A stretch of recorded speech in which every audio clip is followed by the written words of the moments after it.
Hey everyone, we're going to pick up today with chapter 9. I'm going to go ahead and warn you, I have two dogs and a cat in here with me because I had to kind of come back here where it was quiet. So if you hear them barking or fighting or whatever, you're kind of used to that by now.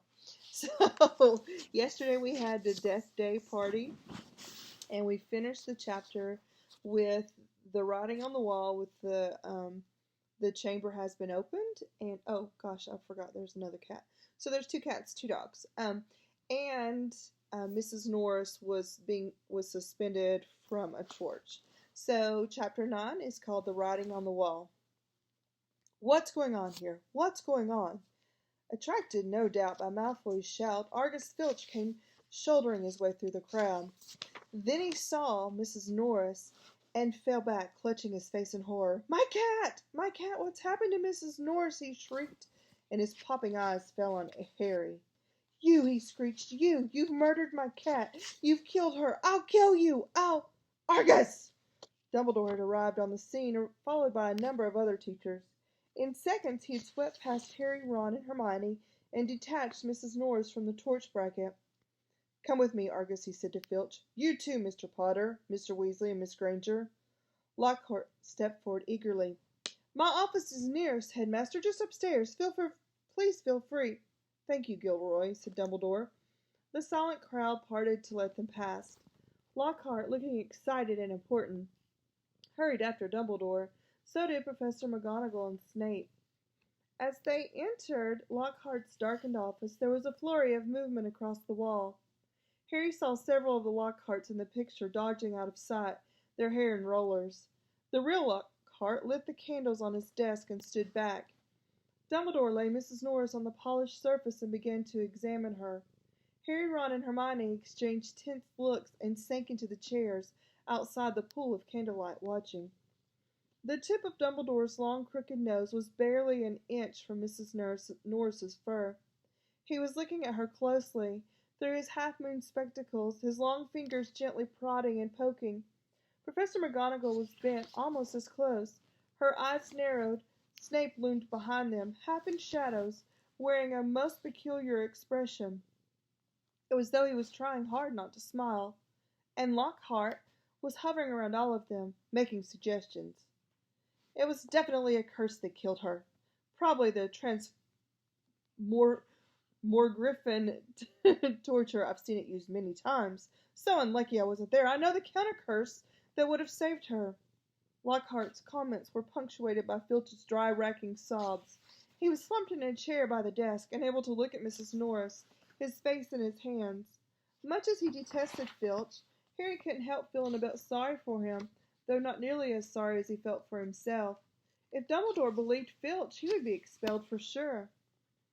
Dumbledore was now muttering strange words under his breath and tapping Mrs. Norris with his wand, but nothing happened. She continued to look as though she had recently been stuffed. I remember something very similar happening in Agadagu, said Lockhart, a series of attacks, full stories in my autobiography. I was able to provide the town folks with various amulets, which cleared the matter up at once. The photographs of Lockhart's on the wall were all nodding in agreement as he talked. One of them had forgotten to remove his hairnet. At last, Dumbledore straightened up. She's not dead, Argus, he said softly. Lockhart stopped abruptly in the middle of counting the number of murders he'd prevented. Not dead? Choked Filch, looking through his fingers at Mrs. Norris. But why is she all stiff and frozen? She's been petrified, said Dumbledore. Ah, I thought so, said Lockhart. But I cannot say. Ask him, shrieked Filch, turning his botched and tear-stained face to Harry. No second year could have done this, said Dumbledore firmly. It would take dark magic at the most advanced.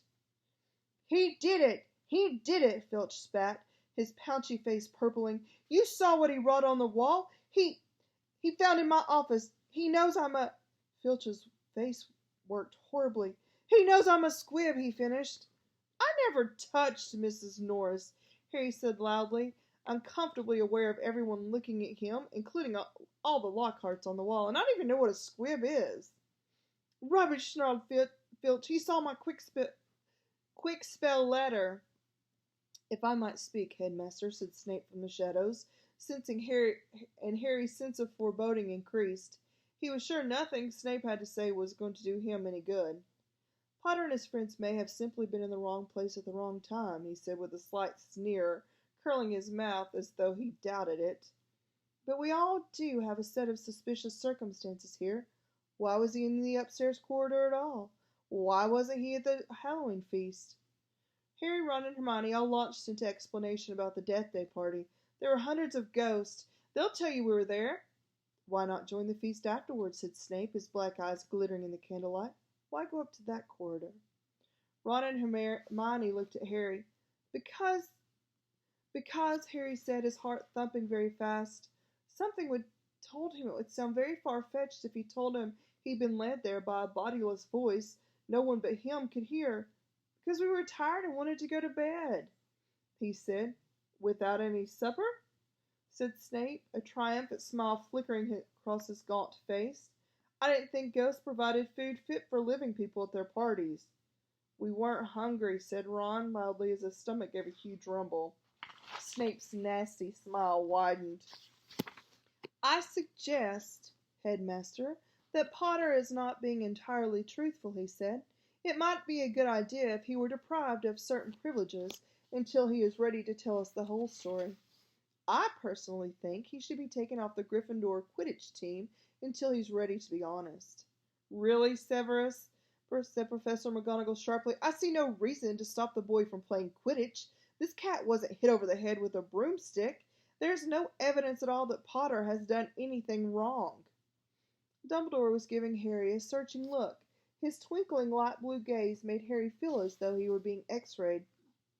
"Innocent until proven guilty, Severus," he said firmly. Snape looked furious. So did Filch. "My cat has been petrified," he shrieked, his eyes popping. "I want to see some punishment." "We'll be able to cure her, Argus," said Dumbledore patiently. "Professor Sprout recently managed to procure some mandrakes. As soon as they've reached their full size, I will have a potion made that will revive Mrs. Norris." "I'll make it," Lockhart blurted in. "I must have done it 100 times. I could whip up a mandrake restorative draught in my sleep." "Excuse me," said Snape icily, "but I believe I am the potions master at this school." There was a very awkward pause. "You may go," Dumbledore said to Harry, Ron, and Hermione. They went as quickly as they could without actually running. When they were a floor above Lockhart's office, they turned into an empty classroom and closed the door quietly behind them. Harry squinted at his friends' darkened faces. "Do you think I should have told him about the voice I heard?" "No," Ron said without hesitation. "Hearing voices no one else can hear isn't a good sign, even in the wizarding world." Something in Ron's voice made Harry ask, "You do believe me, don't you?" "Of course I do," said Ron quickly, "but you must admit it's weird." "I know it's weird," said Harry. "The whole thing's weird. What was the writing on the wall about? The chamber has been opened? What is that supposed to mean?" "You know, it sort of rings a bell," said Ron slowly. "I think someone told me a story about a secret chamber at Hogwarts once. It might have been Bill." "And what on earth is a squib?" said Harry. And to his surprise, Ron stifled a snigger. "Well, it's really not funny, but as it's Filch, a squib is someone who was born into a wizarding family but hasn't got any magical powers. Kind of the opposite of muggle-born wizards, but squibs are quite unusual. If Filch is trying to learn magic from a quick spell course, I reckon he must be a squib. It would explain a lot, like why he hates students so much." Ron gave a satisfied smile. "He's bitter." A clock chimed somewhere. "Midnight," said Harry. "We better go to bed before Snape comes along and tries to frame us for something else." For a few days, the school could talk of little else but the attack on Mrs. Norris. Filch kept it fresh in everyone's mind by pacing the spot where she had been attacked, as though the attacker might come back. Harry had seen him scrubbing the message on the wall with Mrs. Scour's all-purpose magical mess remover, but to no effect. The words still gleamed brightly as ever on the stone. When Filch wasn't guarding the scene of the crime, he was sulking red-eyed through the corridors, lunging out at unsuspecting students and trying to put them in detention for things like breathing loudly and looking happy. Ginny Weasley seemed very disturbed by Mrs. Norris's fate. According to Ron, she was a great cat lover. But you haven't gone to know Mrs. Norris, Ron told her bracingly. Honestly, we were much better off without her. Ginny's lip trembled. Stuff like this doesn't happen at Hogwarts, Ron assured her. They'll catch the maniac who did it and have him out of here in no time. I just hope he's got time to petrify Filch before he's expelled. I'm only joking, Ron said hastily as Ginny blanched. The attack also had an effect on Hermione. It was quite unusual for Hermione to spend a lot of time reading, but now she was doing almost nothing else. Nor could Harry and Ron get much response from her when they asked what she was up to, and not until the following Wednesday did they find out. Harry had been held back in potions, where Snape had made him stay behind to scrape tube worms off the desk. After a hurried lunch, he went upstairs to meet Ron in the library and saw Justin Filchley, the Hufflepuff boy from herbology, coming toward him. Harry had just opened his mouth to say hello when Justin caught sight of him, turned abruptly, and sped off in the opposite direction. Harry found Ron at the back of the library measuring his history of magic homework. I'll come help you when I finish. I don't know measurements.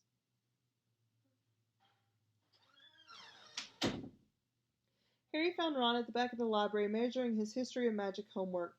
Professor Binns had asked for a 3-foot-long composition on the medieval assembly of European wizards.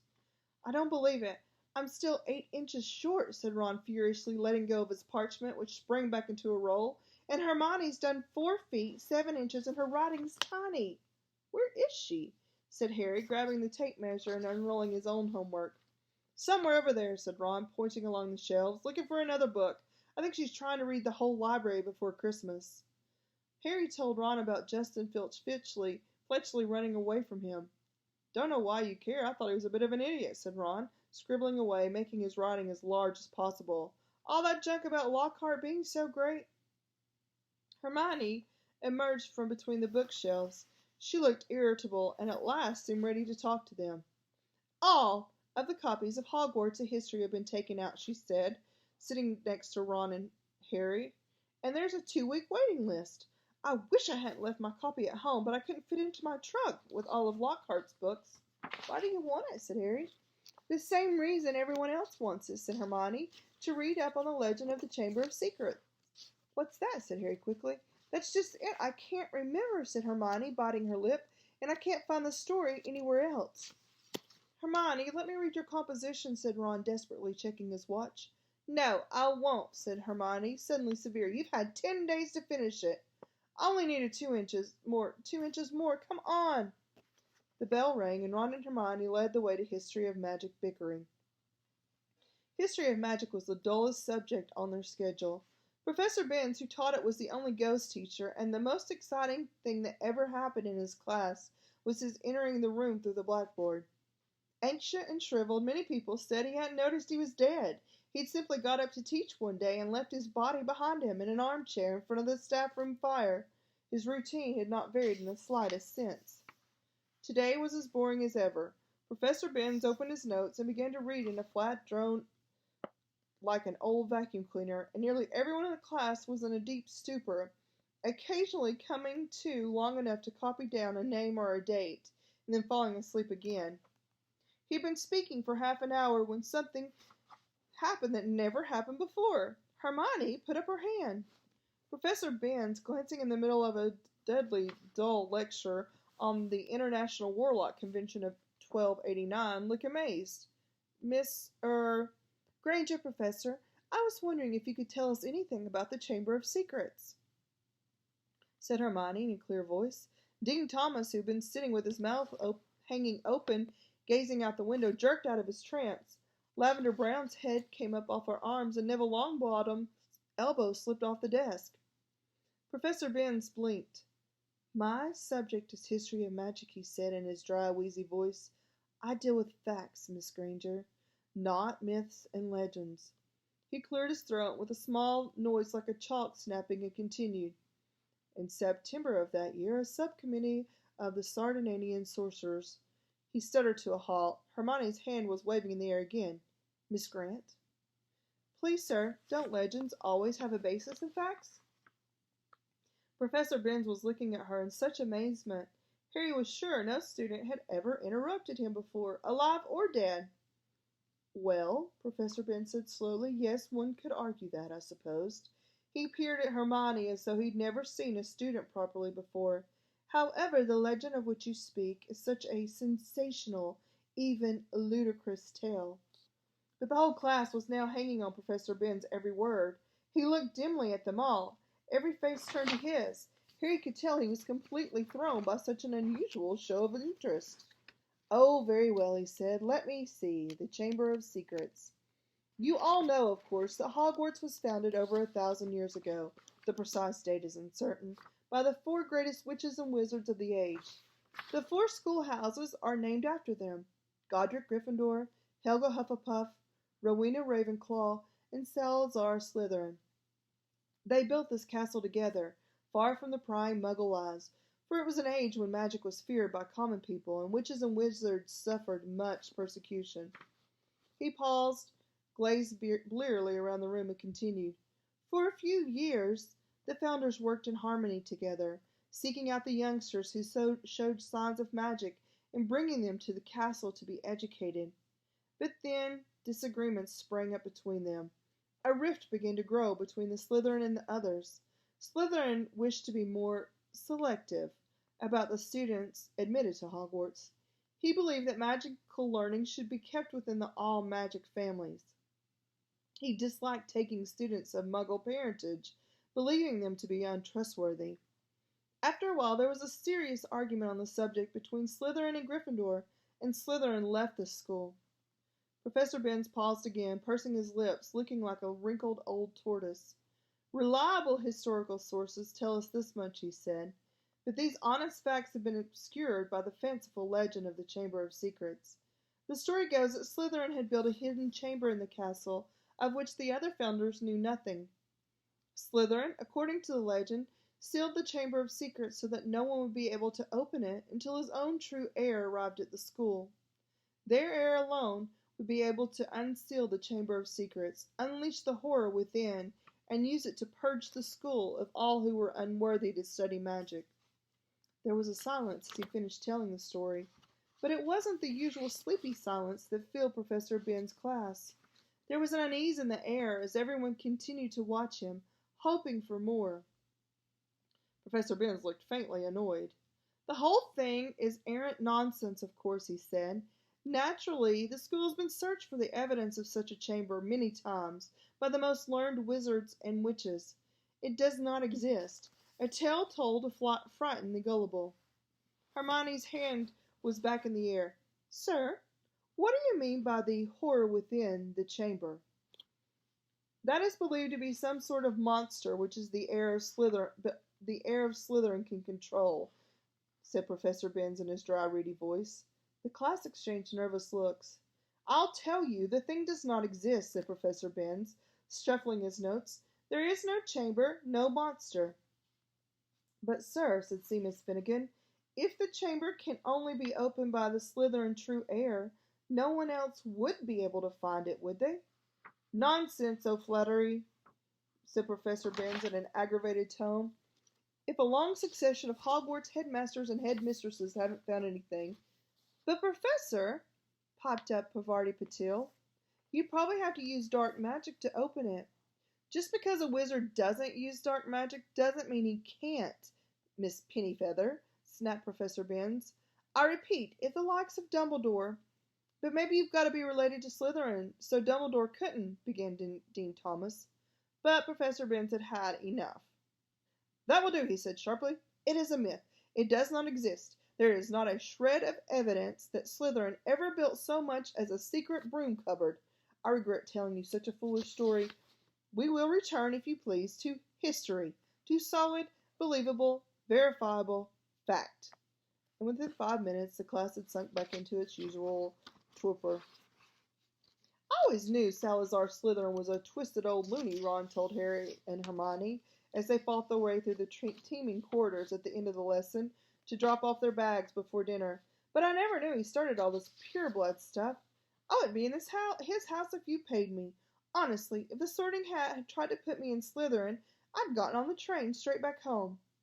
Hermione nodded fervently, but Harry didn't say anything.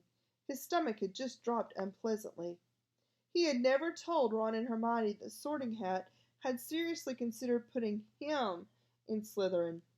He could remember, as though it were yesterday, the small voice that had spoken in his ear when he'd placed the hat on his head a year before. "You could be great, you know. It's all in your head, and Slytherin would help you on the way to greatness. No doubt about that." But Harry, who had already heard of Slytherin's house reputation for turning out dark wizards, had thought desperately, "Not Slytherin." And the hat had said, "Oh, well, if you're sure, better be Gryffindor." As they were shunting along the throng, Colin Creevey went past you. "Hiya, Harry." "Hello, Colin," said Harry automatically. "Harry, Harry, a boy in my class has been saying you're—" But Colin was so small he couldn't fight against the tide of people bearing him toward the great hall. They heard him squeak, "See ya, Harry." He was gone. "What's a boy in his class saying about you?" Hermione wondered. "That I'm Slytherin's heir, I expect," said Harry, his stomach dropping another inch or so, as he suddenly remembered the way Justin Fletchley had run away from him at lunchtime. "People here will believe anything," said Ron in disgust. The crowd thinned, and they were able to climb the next staircase without difficulty. "Do you really think there's a Chamber of Secrets?" said Ron. "I don't know," she said, frowning. "Dumbledore couldn't cure Mrs. Norris, and that makes me think whatever attacked her might not be, well, human." As she spoke, they turned the corner and found themselves at the end of a corridor where the attack had happened. They stopped and looked.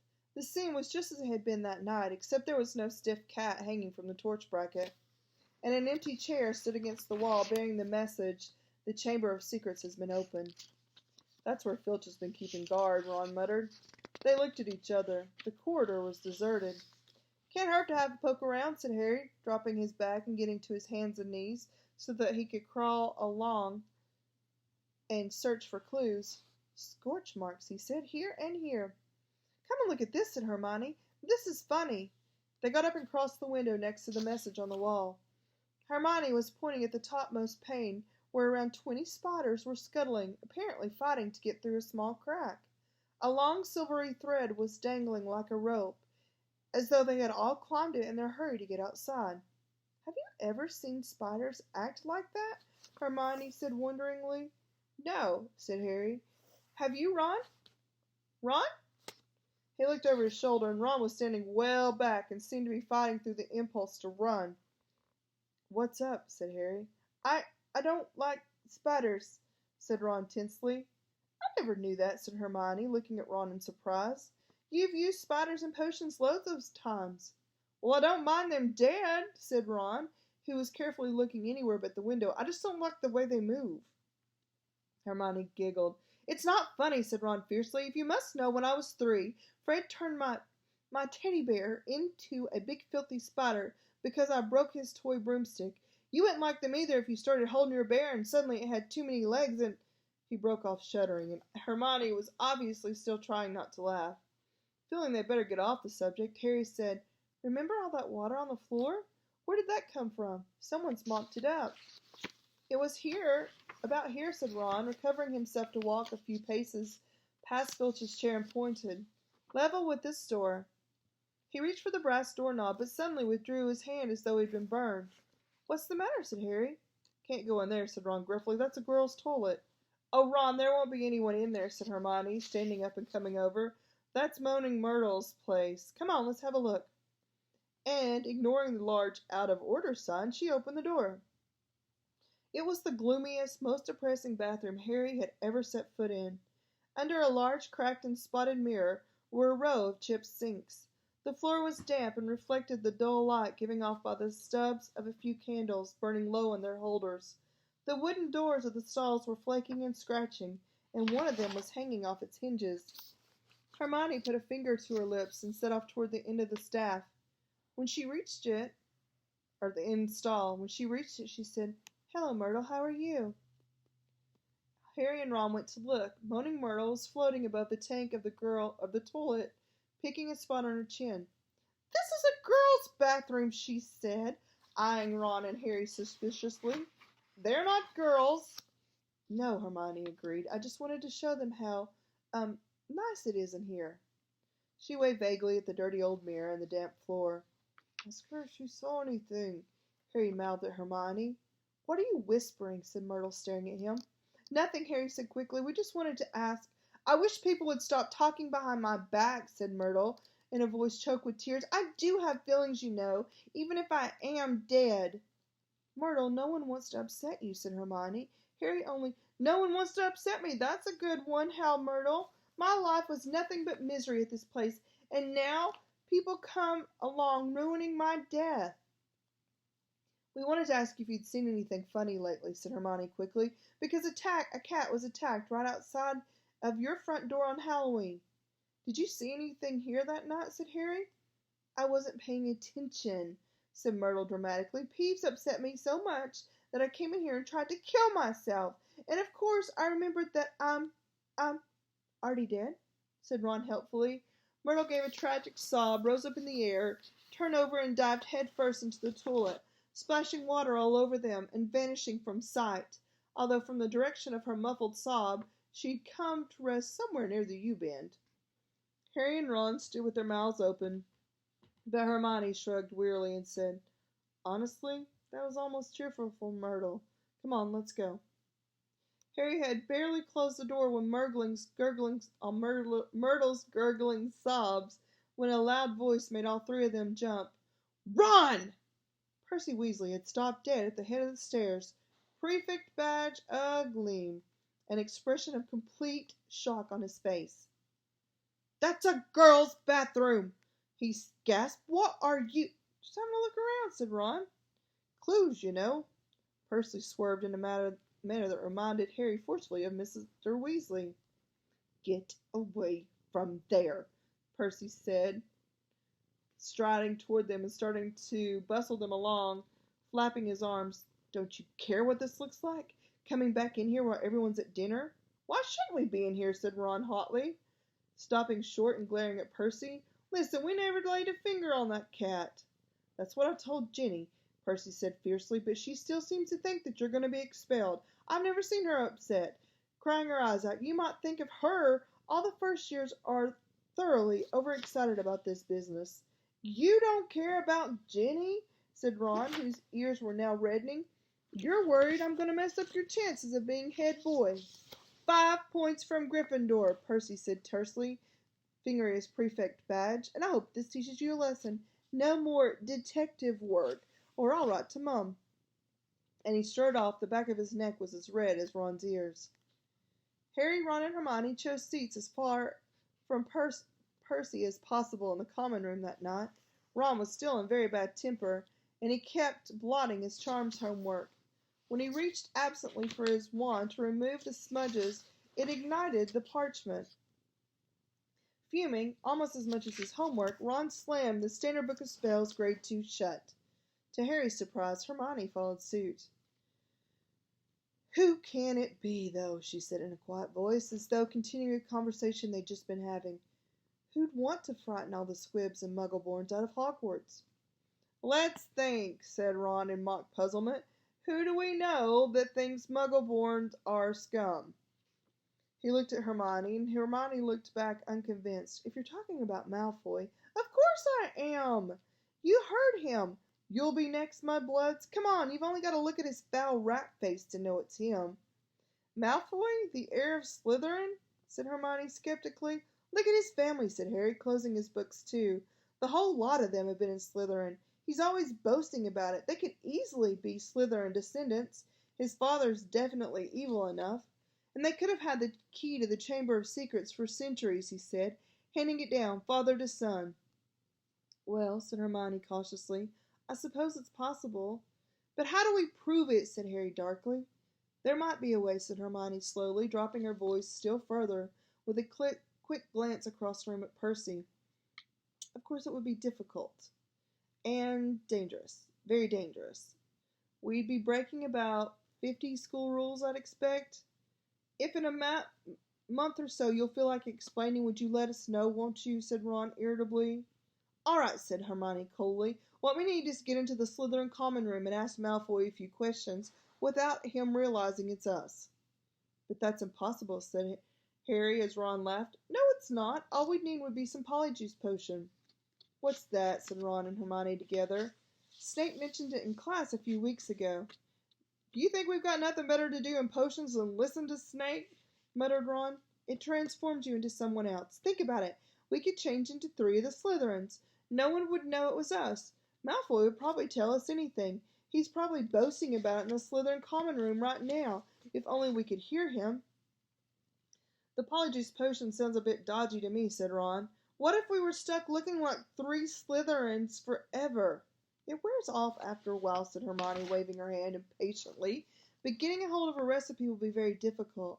Snape said it was in a book called Mostly Pretentious Potions, and it's bound to be in the restricted section of the library. Well, there's only one way to get a book from the restricted section. You need a signed note of permission from a teacher. Hard to see why we'd want the book, really, said Ron, if we weren't going to try and make one of the potions. I think that if we made it sound as though we were just interested in the theory, we might stand a chance. Oh, come on. No teacher's going to fall for that, said Ron. They'd have to be really thick. Okay, I'll leave you on that. Which teacher can you predict might give them a note for that? Okay, we'll pick up tomorrow.